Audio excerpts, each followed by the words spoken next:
Welkom terug. Ek gesels nou verder met Deel, McLaren en Mike Schüssler oor die noodbegroting. Mike, hoe bekommerd behoort ons te wees oor hierdie stygende vlakke van staatsskuld? Baie bekommerd.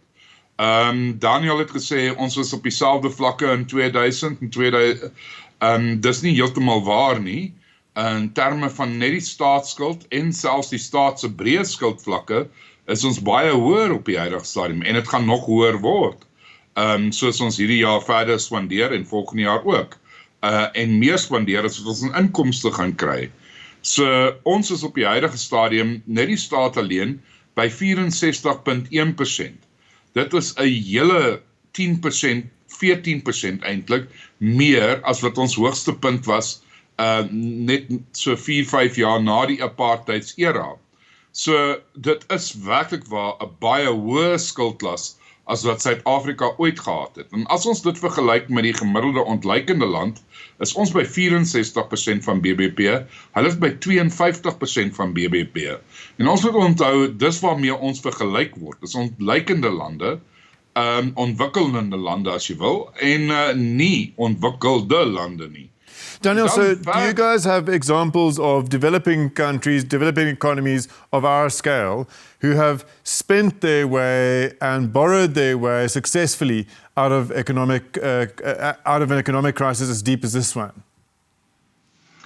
No. Yeah, I mean, it's none. Daniel, quickly, and then Mike.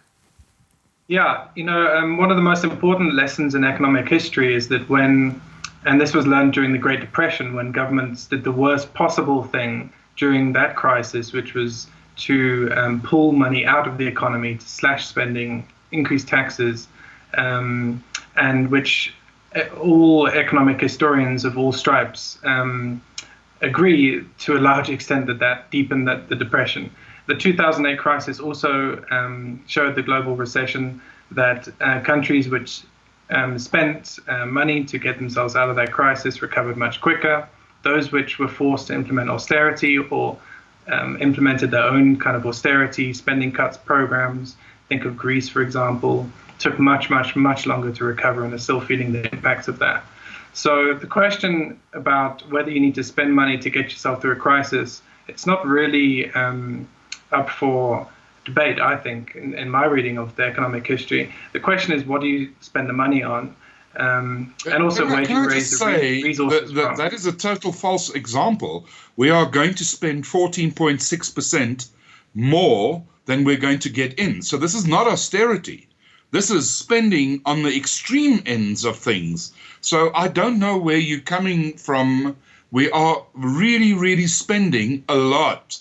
And next year we're going to spend close to 10% more, and that's the next financial year, then we're going to get an income. And our debt is going to grow exponentially. And we're going to pay back a lot more in interest. Then we're going to have money for education or health soon. And soon is 2 years from now. This is not an austerity budget, and we haven't been in austerity for roughly 12 years. In fact, when we were in austerity, one could argue our growth rate was better. I know commodity prices were better. It was part of the commodity cycle. But one could then argue that we were doing very well under austerity. At the moment, we are spending, as a percentage of our total worth, 14.6% more. As a percentage of government spending outside of interest, it's 52% is financed by borrowing. That is not austerity. That Daniel? is really splashing money around like never before. Daniel, your response, I mean, surely there is a risk here, right, which will eventually eat up that crucial social spending money. Yeah, so look, there's a number of things that are raised here. The first is that when you go through an economic contraction of the like that we are going through, as is every other country in the world, and a large part of our contraction is due to the global contraction as well as the local contraction. The only way to keep businesses going, the only way to keep workers going, employed, the only way to keep people out of poverty is for government to step in. That's quite simple. So it's natural that when you have a revenue shortfall because businesses aren't operating, because people aren't working, you will have a higher debt ratio. because there's less money Daniel, coming you in. agree, But you your agree that we're needs- spending more If I than could we're just getting finish, in. I didn't allow you to speak. If I could just finish the answer.